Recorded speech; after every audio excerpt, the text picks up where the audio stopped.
Yeah, I'll just kind of tell you real quick a little bit about myself. I'm a geologist, worked in the oil business for about a decade, and now I teach. I teach online, so I'm pretty used to this whole format. And I get my students raising their hands and diving in there with questions and participating. But yeah, if you would maybe just hold those questions and discussions till the end, I think we'll go for probably about 45 minutes. I think we have an hour, so I'll maybe go for about 45 and then open it up to discussion and comments, and we can jump back and forth. So, being a geologist, and in particular a structural geologist, I look at faults and stresses within the earth. And so I have a kind of a unique perspective on the book of Revelation, because in Revelation, one of the primary words, actually the second most common word in Revelation is G, it means earth. It's where we get the word geology. And so I wrote a book on it called Revelation's Geology.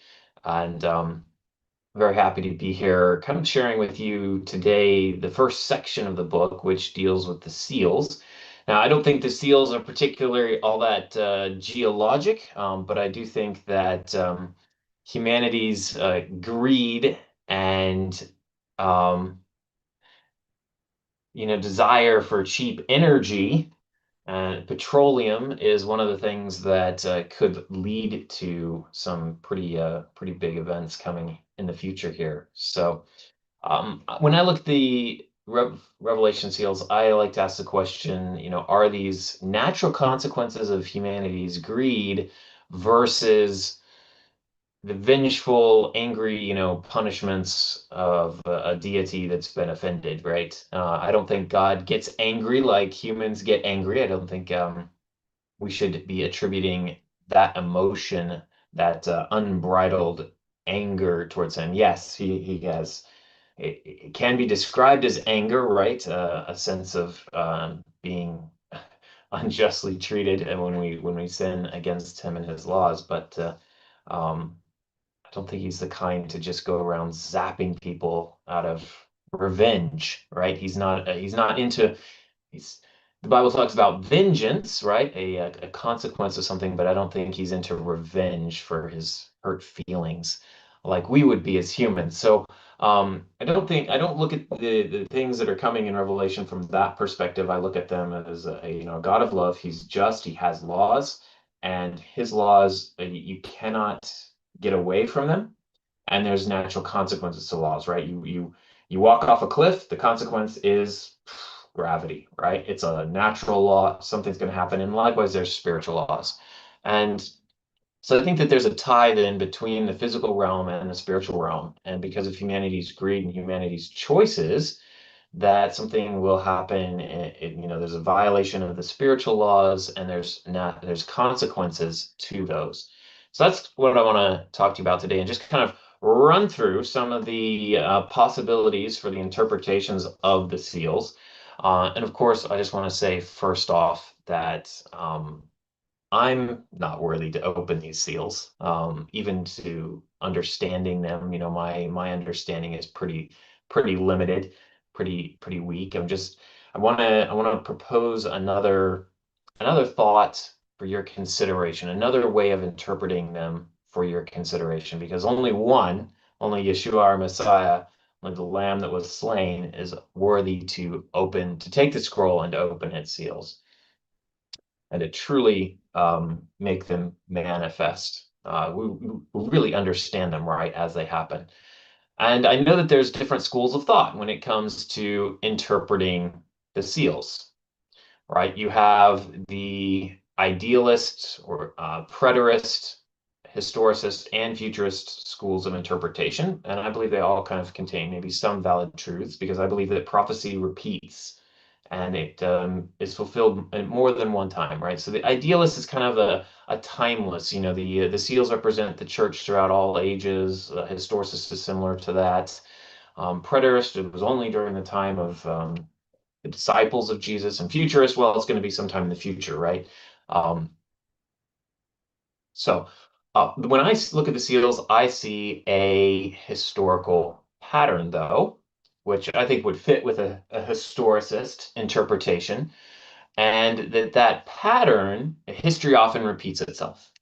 And I see that that pattern could be repeated again in the future. And that's what I want to share with you today from my perspectives of being a geologist, someone who's been in the energy business and energy being so vital to our modern economy, and how a lack of that could maybe drive another chain reaction, right? So I've got here kind of the linking, and I'm going to spend most of my time dealing with seals 2 through 5, and a little bit 6. I think these are all kind of linked. And so you see the little diagrams here at the bottom of my slide that just kind of show just a pictorial representation of each of the seals. And we'll go through each one of these, but I'll spend most of my time on those ones there in the middle. Just representing what I believe to be a chain of consequences that begins with humanity's greed over diminishing resources. So as we begin to run out of cheap energy, which we have now thanks to fossil fuels, I think that that drives humanity to war, economic collapse, pandemics, persecution, and that finally the earth itself get so sick of the violence, and this is where we see the physical laws and the spiritual laws begin to interact, right? The blood of the martyrs, the saints, cries out to God from the earth, and the earth itself then reacts in the sixth seal with a great earthquake. But first off, before we dive into any of these, we have the white horse. And this one I've always kind of struggled with a little bit. I do believe the white is indicative of purity and peace. And so there's different schools of thought on how to interpret this, right? And generally your idealist, your preterist, your historicist, they're all kind of have the same general idea that the bow indicates the speed at which the gospel spreads, and that you have Christ is the rider of the white horse, and he's crowned, and he appears on a white horse at the end of Revelation again. But each of these schools of thought, the timing varies, and that's the big difference between each of these schools of thought. But the idea that Christ is the rider of the white horse. Then you have the futurists who believe the rider is the Antichrist, and they're a bit of an anomaly in that regard from these other schools. But that's kind of maybe the dominant one in Christendom today. The first white horse is going to have a 7-year peace treaty, right? Something to do with a rapture, a secret rapture, maybe a pre-mid-trib tribulation, but that he's a false king, not worthy of wearing a crown. Um, I personally don't buy this interpretation, again, because Christ is on a white horse again at the end of Revelation, and I like to see the bookends of the book, right? I like to see this pattern of what you see at the beginning, you also see at the end. But I do believe that there could be an element of futurism in that, the white horse could not just represent the church and the gospel spreading in the early apostolic era, as a preterist would say, or throughout the church age, as a historicist or an idealist would say, but also in the future that there could be a time of peace. They are going to say peace and safety. Could that allow for the gospel to quickly spread, a big revival? As a final warning, I like to think that our God will allow final warnings and send final warnings before humanity, right, has that makes its choice to reject Christ entirely. And so I think that there is maybe an element of each of these schools of thought that you can say, well, yeah, I can see that, right? So when we see a bow in prophecy, usually it's in the context of judgment. And so in Psalms 7, verse 11 through 16, it says, God is a just judge. He bends his bow and makes it ready. Behold, the wicked brings forth iniquity. He made a pit and dug it out, and has fallen into the ditch he made. His trouble shall return upon his own head, and his violent dealing shall come down on his own crown. So here's where I really want to just stress that the idea that what happens as these seals are opened is that man is reaping the consequences of the pit that they dug for themselves. Um, they put themselves in this position. They've rejected God, the source and sustainer of life, and the protector of life. And so they're going to reap the consequences of that. Um, Again, the white horse, I think, is a mercy. It's a creator's final warning, a chance for this message to go out to everyone, right? And we see precedents of that with the antediluvians before the flood, right? God sent warnings to them. God sent warnings to Pharaoh before he sent the plagues. He sent Jonah to Nineveh, right? So there's a good case to be made that the white horse could just represent the final warning. And then we see the red horse, right? Red horse, and generally pretty much all the interpretations interpret the red horse representing war. Wars often, however, due to humanity's greed over resources. So as a petroleum geologist, I look at the fact that, we have oil and natural gas and coal. These are things that drive our economy, drive our modern, comfortable lifestyle. And what would happen if those resources were more challenging to access, more expensive to access, fewer in number, right? Would we would we just accept that and move back to a lifestyle that's more agrarian, less industrial, or would war ensue? And I think there's historical precedent to say that humanity in general will choose war. And here's an example of all these different wars that were fought over resources. You had wars over salt fought between the Papal States and in the 1540s, you had spice wars in the Dutch East Indies. You had furs, the French and Indian War, which directly contributed to higher taxes on the colonies and then led to the American Revolution. The American Civil War fought over slavery, right? You had um, guano was an important fertilizer. Today, we make our fertilizer from primarily natural gas, but fertilizer is such a needed component of agriculture, right? And so in the day when it was obtained from guano, which is bird and bat droppings, they fought a war over it. And so it's no less surprising that we could fight a war again over it if it got to the point where we didn't have enough fuel to create fertilizer or to run the tractors or to ship the food to where the people live, right? Minerals is another one that war was fought over. Um, and not on this list are the wars that are fought over fossil fuels. So World War One was primarily fought because there was a dwindling supply of coal. The world economies were just beginning to transition to oil. They needed to basically grab up that oil as much as they could. So these colonial powers went to war and, trying to win the race to control the world's oil resources. And then World War II obviously was a follow-on to that. So future war.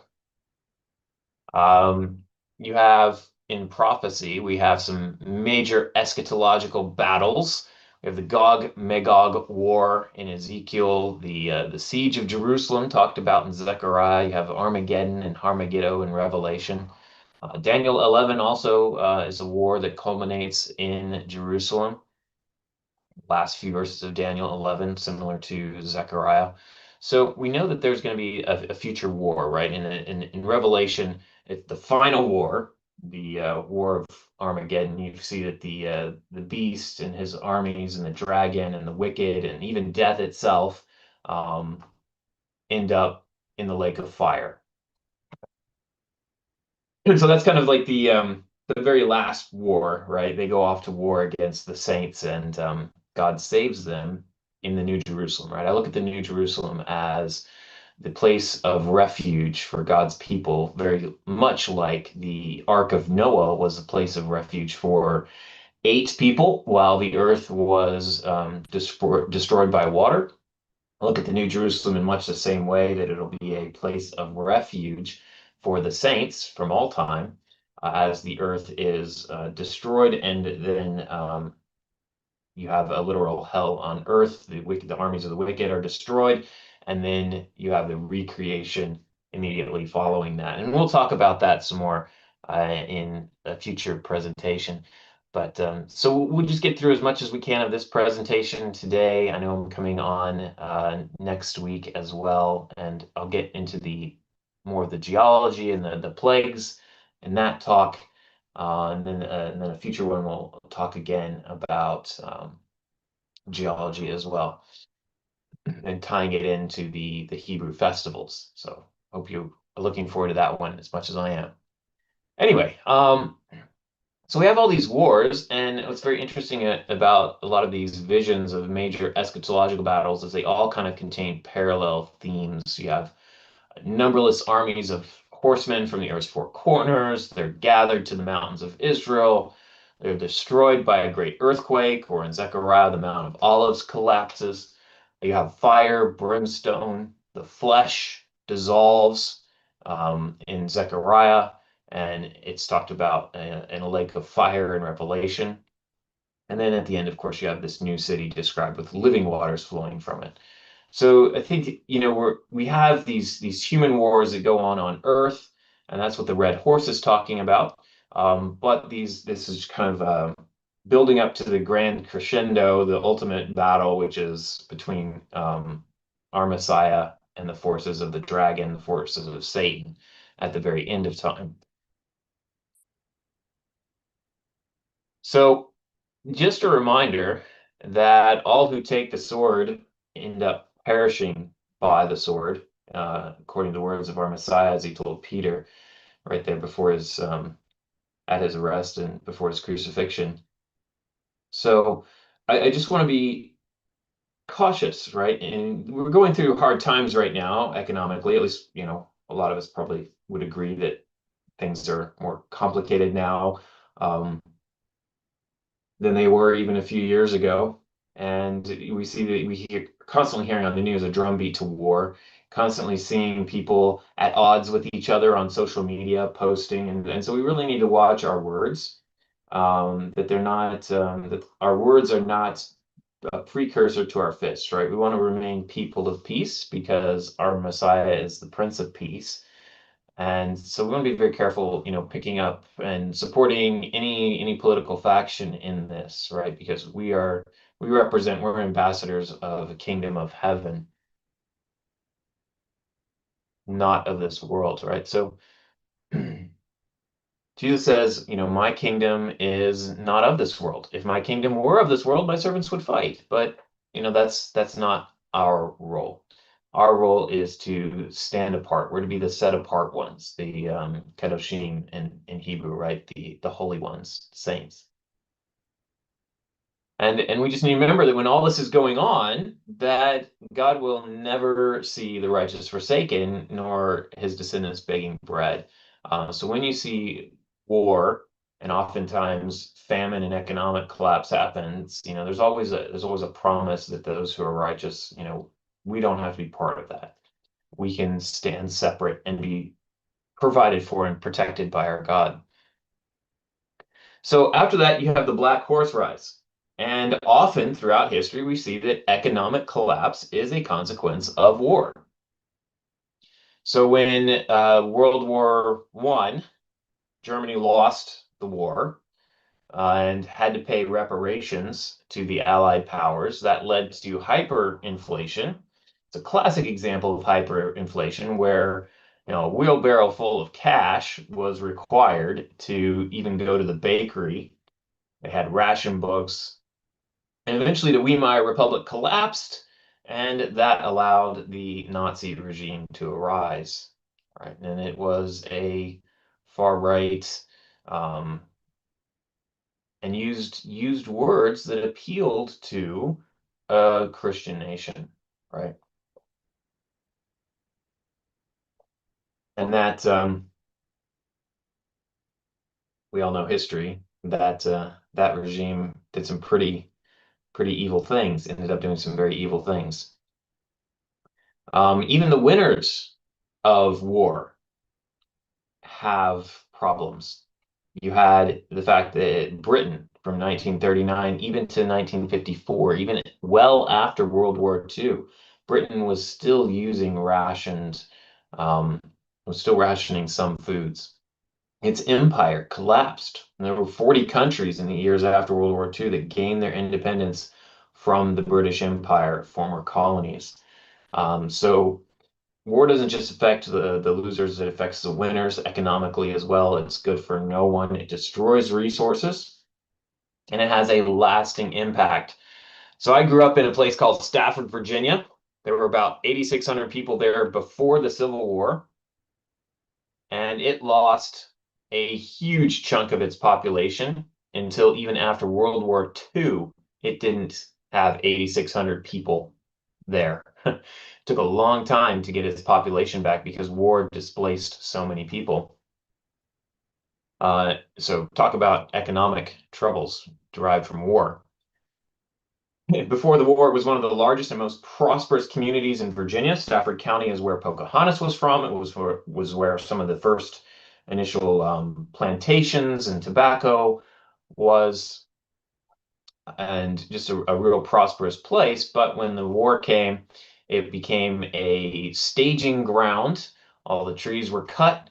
You had a 200,000 Union troops there, 30,000 little temporary wooden shelters that were made. And this is where the Union basically staged their entire war effort, looking out across to Fredericksburg, Virginia, that we're just on the north side of the river. We're looking over to Fredericksburg, Virginia, and it's just completely decimated. So you have this real historical pattern to war followed by economic collapse. Okay, it's not necessarily that the seal's open and it's a judgment of God going, I'm just going to punish you, right, for the fact that you went to war. No, it's something that naturally happens and has happened over and over again. It's almost like a natural law, right? You go to war, there's an economic collapse, a consequence. Of course, with that, there's famine. Famine is a consequence of an economic collapse due to war. And in Revelation 6, it says that a quart of wheat is sold for a denarius. So I'm just going to break that down for you and just share with you that a quart comes from the original Greek word koinix, and here's a koinix cup, measuring cup from Greek, the time of Christ, along with a silver denarius from the time of John. I think that's, oh, who was that? Caligula, maybe, from the time John was imprisoned on Patmos. So a quart is about a coinix is about 1.15 quarts, which is a very small percentage of a bushel. But right, we sell wheat in bushels. You can go look that up online, pretty easy to do. Denarius was a day's wage, so often we will say that this was the price of a day's ration of wheat was equivalent to a day's wage. That is basically what this verse is saying. But we can actually calculate out the numbers. Okay, so denarius was about 3.41 grams of 93.5% silver. So that's 3.19 grams. So again, it's very easy to go and take a look at what the price of silver is today. So you can look at the price of wheat, you can look at the price of silver, and what we find that while in John's day, a day's wage could buy you 8 to 10 choinics of wheat. In other words, you could work one day and that would feed you for 8 to 10 days, which allowed you, income to pay for housing and clothing, etc. Today, I just calculated this last week. Silver has been going up compared, and wheat's been pretty flat. So today we can actually, for one denarius, we can buy 31 choinics of wheat. So for about $5, you can buy enough wheat to live on for a month. I'd say that while we complain about economic troubles today compared to Rome, we still have it really, really good. So we're talking about this black horse as something that, if you're going to take it in a literal sense, has never happened. There's never been a literal ratio in the markets for a wheat and a denarius, at least not on a region-wide scale, maybe in a siege in a city, but not in a region-wide or even a global sense. Has it happened before, literally? And we're still economically a long way from that happening today. A long way number-wise, maybe a short ways in time. It could happen very quickly, right? Doesn't take much.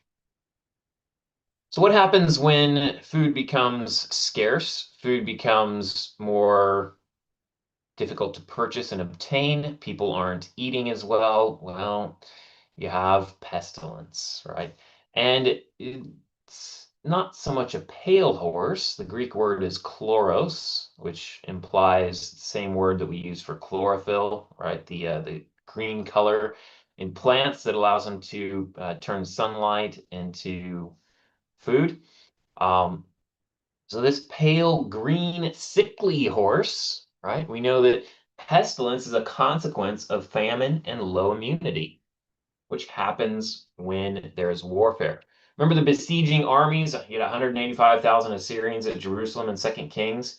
And those soldiers were killed by disease rather than in fighting. You had Napoleon's Grand Army coming back from Russia. Most of them were killed from malnutrition. Washington at Valley Forge in the American Revolution, the Crimean War, where we get the Red Cross, and Florence Nightingale, a lot of soldiers dying there from disease. The Civil War, right? You have the Black Death, which happened during Europe's Hundred Years' War. And then also the Spanish flu, where less than about 100 years ago, right? And at the kind of the tail end of World War II, almost twice as many people died of the Spanish flu as were killed fighting in World War One.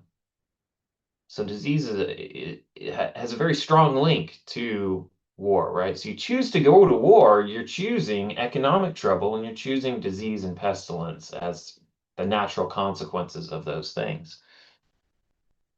But remember, there's always a promise from God for his people. In Psalms 91, you shall not be afraid of the terror by night, nor of the pestilence that walks in darkness, right? 1,000 may fall at your left hand and 10,000 at your right hand, but it shall not come near you. I think that's something to keep in mind as you could be looking at something like this, something on a scale greater than C19 coming in the not too distant future. So these horses also kind of a summary of the horses. It's right after the Chloros horse is introduced. It says in Revelation 6:8 that and power was given to them, meaning the four horsemen, to kill with sword. That's the first one, the red horse. With hunger, that's the black one, and with death, that's the fourth horseman of the Chloros horse, and by the beast of the earth, right? And so you have this push, you see this sometimes, oh, the earth is getting overpopulated. Well, from a biblical standpoint, God designed this earth, created this earth, and he said, fill, multiply, fill the earth. So we shouldn't worry about overpopulation from a Christian standpoint. We're supposed to fill the earth, right? But those in power who want to hold resources for themselves, right? They're going to want to push this agenda of, hey, the earth is too overpopulated. We need to cull out the numbers so there's more for, the people who who can control and pull those levers, right? So I want to introduce you a concept from it's taught in environmental science, a class I've taught before, and it's a population dynamics. And so there's an example, kind of a classic example of a place, an island in Alaska called St. Matthew's Island.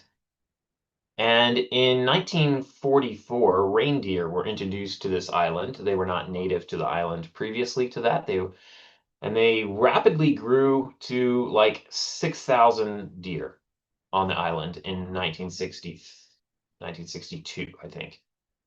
By 1963, they were down to 50. So what happened is the reindeer basically ate up all the lichen. And as soon as the lichen was gone, um, their population just plummeted. Okay.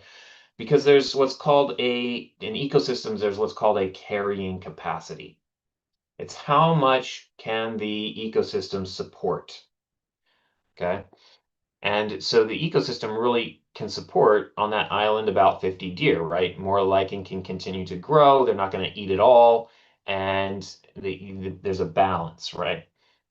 But what happens is, you know, everything wants to just consume as much as it can, right? And it wants to breed and reproduce. And so you end up seeing these, what was called overshoot. So the deer population will go out of balance, will overshoot, and it did up to 6,000 deer. And then they'll starve and they'll die back down. And then the lichen will be able to grow again. And then the deer population will pick back up again and overshoot again. But there's this idea of a carrying capacity. So I just kind of want to introduce to you how this applies to humanity. So for most of Earth's population history, there's been no more than 1 to 2 billion people on the planet. 1803, about a billion. 1928, about 2 billion. It's estimated by scientists that that is the carrying capacity of the world if you don't have oil. Okay. If you introduce more food and more resources into the system, you can raise the carrying capacity. Okay. And so what happens is in 1928, we start discovering oil. Now we can farm in the deserts. We can drill water wells. We can, move that food to market. We can refrigerate that food because we have oil. So 1928, we kind of go from this cap of just 2 billion people on the planet to supporting however many people we have today, which is about 8 billion people. And what's really, really, really interesting to me is that there are numbers given in Revelation, right? So if you were to take the number 8 billion, which we reached in 2022 as estimated, and in Revelation 6 talks about a fourth of the earth is killed. Okay, that brings us down to 6 billion. Okay, this is looking a lot like a population collapse that is observed in nature. Okay, so if you run out of oil, what happens? War, famine, disease, right? Strife. The deer start fighting more. They get sicker, right? There's not as much food and population collapse. And so to me, this the death of this many people is not something that we should attribute to God, but rather a natural consequence of the fact that we are running out of oil and we're, as a species, we're more willing to go kill other people so that we can, keep sitting on our iPhones or whatever it is we're doing, right? In Revelation 9:15, it says that another third. So that would take us down to 4 billion people. So in neither one of these scenarios do we get down below the carrying capacity of what the Earth can support naturally on its own without all this oil that we've been using for the last 100 years, 150 years. I think that's showing us the mercy of God, right? He comes in and he steps in and he rescues the righteous before the Earth's population can fully collapse. But it's very interesting to me that these numbers are very much like what you would see in a natural system that has had additional resources put into it, right? We've got additional oil. Um, we can grow more food, and then suddenly we can't anymore, and that collapses. So what invariably happens?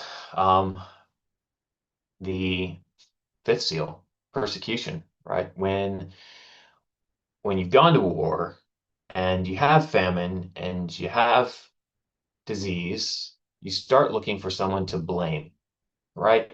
We've got some fairly minor economic troubles today. And in the States, they're blaming the migrants from Latin America. Here in the UK, they're blaming the migrants from the Islamic world, right? There's someone who's always looking for scapegoats.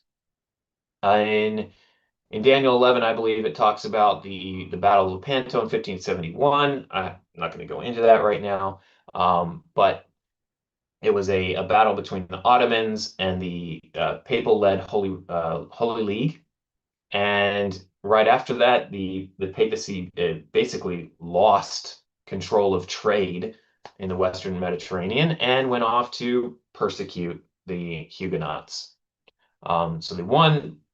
They ended up losing Cyprus, and an island that had been a Venetian colony, and the Ottomans took over, dominated trade in the Eastern Mediterranean. And so what do? They take the Western Mediterranean world, Spain, Italy, right? France, they take out their frustration on French Huguenots. World War II, right? Not just World War II, but throughout the history of Europe, going back to the Black Death, right, which I talked about earlier, where maybe as much as 50% of European population died out during the Hundred Years' War, right? A lot of Ashkenazi Jews were blamed. You had a lot of pogroms. 2,000 were killed in Strasbourg, 3,000 in Mainz, Toulon, Barcelona. Just a very dark time for them. Not to mention, again, World War II and the Holocaust, where they were blamed once again for economic troubles. So I think that we need to be careful, right, when we are thinking about and discussing what's going on right now in this world, because in the words of a prominent speaker who would go around and discuss what happened in Germany during World War II.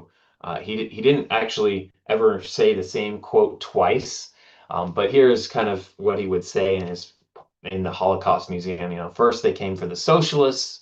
I did not speak out because it's not a socialist, right? So today, who are we not speaking out for because that's not our group, right?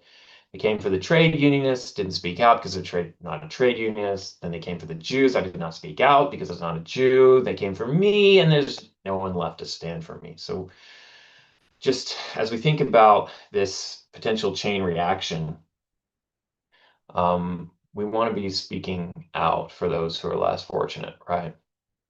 And not using our words to support and share posts supporting and share propaganda supporting one side or the other, right? Because it's not our war. And so we see in persecution that the earth becomes drenched in not only the blood of wicked people killing other wicked people, but also now they're turning on the righteous people and starting to persecute the righteous people. What happens when we see persecution of the righteous? Well, going all the way back to the time of Cain and Abel, right? When when God said to Cain, "The earth, your brother's blood cries out to me from the earth." I think we see that same thing happen when the sixth seal is opened and we see a great earthquake. There's been a lot of bloodshed, a lot of strife on the earth, and it's had enough. And so it cries out. And this is where you see that intersection of the physical and the spiritual laws, right? There's a consequence. You cannot soak the earth in physical blood because it will cry out against that, right? There's something very wrong going on in the spiritual realm that is then manifested in the earth and the physical realm with a great earthquake. And that happens as the wicked are actually commanding the mountains to fall on them and hide them from the Prince of Peace. So here we see, Yeshua the Messiah coming back to rescue his people who are being persecuted. And the wicked, they don't want to have anything to do with the Prince of Peace. And so they're actually saying, all right, mountains fall on us. You have this great earthquake, which the earth at that point, because it's been soaked in blood, is more than happy to comply, I think. And so here you have the sixth seal, the seventh trumpet and bowl. These are all parallel predictions of a great earthquake, the mountains and islands collapsing. You have thunder and hail. We see these in prior times of war, that you have natural disasters also associated with war. Conquest of Canaan, you had an earthquake associated with that levels the walls of Jericho. You had the stones falling from heaven to destroy the Amorite coalition that came up against Joshua. I believe that was the five kings. You have the story of Jonathan and his armor bearer at Michmash, where the enemy was thrown into confusion. The earth trembles, the enemy's thrown into confusion and starts slaughtering each other, right? This is what happens when people become so accustomed to war, right? They can no longer distinguish friend from foe, and you rock the world just a little bit. All it takes is a little earthquake, and they're going to turn on each other. The Romans actually had a severe loss to Hannibal in the Second Punic War, and that was associated with an earthquake as well. It was a very, very bloody battle, and there was an earthquake during the battle that Livy, the Roman historian, said the Roman soldiers didn't even notice. They were too engaged in the killing that they didn't even notice the earthquake that had happened right there. Anyway, um, I think that again, it's just the earth rejecting the evil. I mentioned that in Genesis 4:10, where it talks about the voice of Abel's blood crying out from the ground. And in Torah, it says that in Leviticus 20, it says, "You shall therefore keep all my statutes and all my judgments and perform them, that the land where I am bringing you to dwell may not vomit you out." Here it's very clear.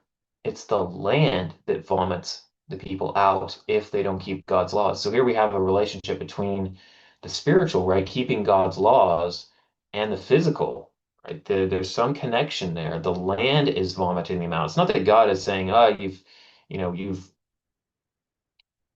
passed the measure of my forbearance, and I'm taking you out of the land." It's that the land itself rejected them. And I think you see the same thing at the end of time, where the land itself will reject the wickedness. And even in the words of a Messiah, right? At some point on the wicked may come all the righteous blood shed on the earth, from the blood of righteous Abel to the blood of Zechariah. And so the seventh seal, I won't touch on it for very long. You have a period of half an hour of silence in heaven. And I think that's contrasting what's the chaos on earth, right? The strife, the bloodshed, the earthquakes, the stones falling from heaven, all these things, the hailstones. The chaos on earth is being contrasted with the silence in heaven. And why is there silence in heaven? I believe it's because Yeshua is returning all the angels, because the time has come to rescue the righteous.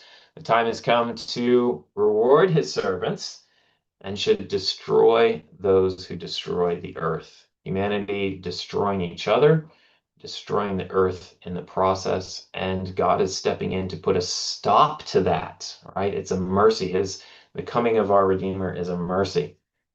As we know in his own words, that he says in John 12, "And if anyone hears my words and does not believe, I do not judge him, for I did not come to judge the world, but to save the world," right? He's coming to save the world from the consequences of their own choices. So I believe Yeshua's return is a rescue mission for the people of peace. That's who he's returning for. And he's returning to rescue them from man-made and geologic catastrophes. I'll go into the geologic catastrophes at our next talk, where I get into the plagues and the bowls and the trumpets of Revelation, and the specific ties they have to geology. Um, but I will go ahead and end it there. Thank you so much, Sandy, for having me on today, and thank you so much for being so attentive.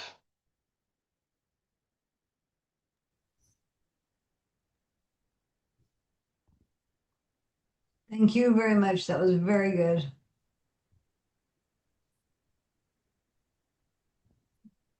Oops. Yeah, thank you, Ryan. Uh, Yeah.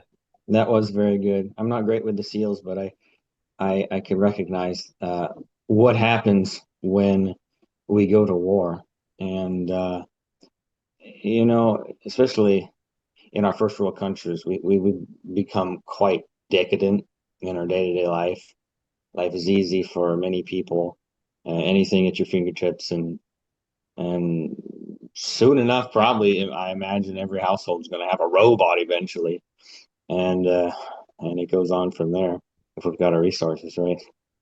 Um, I'm sure there's a point, a tipping point here from some event, especially if resources are held back, can make things very harder, a lot harder. And I was thinking about the resources and such. Um, thinking about like over here, Trump has his phrase "drill, baby, drill," in Alaska and such. But Yeah. before that, whether that's enough or not, um, for one country, before that, Obama and Biden, heavily limited drilling up north. And so, any king that comes along can make changes or go to war or whatever. Like you said, folks that pull the strings can make big changes, and drastic things can happen in any country. And it's also unfortunate for the third world who feels it first and foremost because it hits them much harder. So yeah, I can see what you're saying, resources, and from your point of view, from being a geologist, that's really fun. So I really like it. Yep. Yeah, yeah, thanks. Yeah, I'll just add to that, this mantra of drill, baby, drill has its limits, and that those limits are how much oil is actually there. And as a former petroleum geologist, I can say that, we're not really developing new technology to go after additional reserves. A lot of the oil has been found. Exploration was drying up even as I was kind of exiting the industry about 5, 6 years ago, and it's increasingly difficult to find new stuff, and what they find is it's just not as economic, and so we're seeing that play out today, I think, in the collapse of complex economics, right? We're seeing more regional. You're not seeing as much global trade. There's a push against globalism. It's because there's not the energy to sustain a truly global economy. True. Yeah, and thinking about petroleum and such, everything is fueled by fueled by um, petroleum and stuff in the ground. So everything we got, I got all these, I got monitor and a phone and blah blah blah, shirts, everything. So that's a lot of oil, and China's got tons and tons and tons of manufacturing. So yeah, if we run out, our decadent lifestyle is going to be hit kind of hard, and our everything else kind of falls apart after that, especially if you're very worldly. Yeah, yeah, it's an interesting time to live in for sure. Mm. Yeah, and your island, that's a really fun thought. You said you've shared that in school before. So are you a teacher now? Do you teach in class or? Yeah, I teach, currently I'm teaching geometry, physics, and chemistry online for a bunch of homeschoolers, and I do that full time. But I'm designing a class to teach. I've taught environmental science before, but I'm designing a class next year to teach it with these homeschools from a Christian perspective. So I'll be including some more stuff like this. Okay, that's really cool. Yeah, because I like that the island. I never heard that one before, but yeah, that's about how it goes. You throw a bunch of people or a bunch of reindeer on an island, and well, they're gonna consume it all. Yep. It's a whole Yep. lot. Can't keep growing it, depending on the size of the island. Yeah, it depends the length of the life of the critter and the Well, on everything. that island, wouldn't it have been because there also weren't the predators to kill the deer? Yeah, yeah, that's a problem as well. It's just, but that allows us to look at that as an example, right? We as humanity, as the pinnacle species on this planet, don't have predators, right? So you can take what we learned from that island and apply it to the Earth island floating in space and Yeah, humanity and see those same things. yeah, but with the Earth Island idea, we have limited resources, as you're pointing out. And so there's two viewpoints to how to deal with that. You could say two viewpoints. One would be the worldly viewpoint, which is as many we think rich people and rulers and so on are seeing the world right now with the graph you showed of over what was it over and something collapse.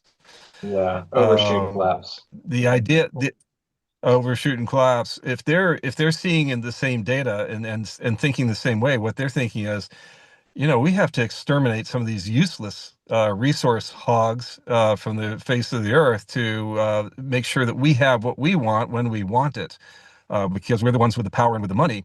And the other viewpoint would be the ones that say, I trust in God. He originally said, as you noted in your presentation, that I want you to populate the earth. I'll take care of you. There won't be ever truly a absolute, your needs will always be met if you trust me. Okay, the key is if you trust me, love me, and take, and are willing to have faith in me, I'll take care of you. So you have one side that says, I've got to take care of myself. I'm going to do whatever I have to do to take care of me. And the other side is looking to God and saying, I'll have you take care of me, and I will love others and love you as part of that equation. And so those two viewpoints are completely opposite and impacting how this world is operating. Yeah. Yeah. So get off the island, right? Build a rocket ship. Well, if Well, there's something you it's want, interesting. Yeah. if there's something you want to present, I knew Ron Wyatt, and when he was studying the Noah's Ark, it was down low. So he prayed to God. He says, I need to be able to study it better. And so there was an earthquake. And you see the pictures of it before the earthquake and the after the earthquake, it was risen up. But that earthquake did not do any damage at all to any of the surrounding towns.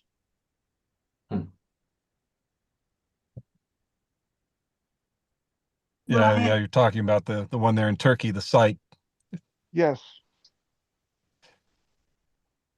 And then Ryan brought up about getting off this earth, this island is interesting. I grew up in Cape Canaveral during the space race, and I always wondered why our government decided to put so much money into that activity. And it was a few years ago, it kind of hit me with Elon Musk and SpaceX and so on, that if you believe the Bible, you look at things, the stories like the Tower of Babel. Man was going to save himself by building a tower that'd go above the flood. Well, could it be that a space program was, started and gotten rolling because people were seeing an end to this earth, the resources getting lax, we have to go to somebody else, somewhere else, some other planet to set up a new colony to save ourselves. Otherwise, we're going to be annihilated on this earth. So it's just an interesting thought, possibly, that maybe in the higher levels of power, government, and the higher levels of money, there's this perception of we're going to save ourselves by being able to get off this earth and going to another planet. And Keith, what you were saying too is, the idea of saving yourselves. We don't need to worry about that because, as your example, where you had, the earthquake there at that site, and then none of the surrounding villages, right? God is capable of making areas safe for His people, Yeah. despite the fact that earthquakes and volcanoes and whatever else is happening around them.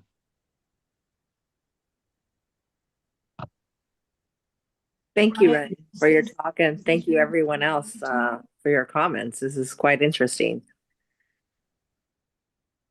Right, Yeah, I was just gonna, go ahead. I was just gonna say that I appreciate that you demonstrated how things are a consequence of each other, and how that kind of ties in with the exact order of those seals. Like, so when one is definitely a consequence of the other, and it always has been, and it's always in that same cycle too, that same order. So I appreciated that. So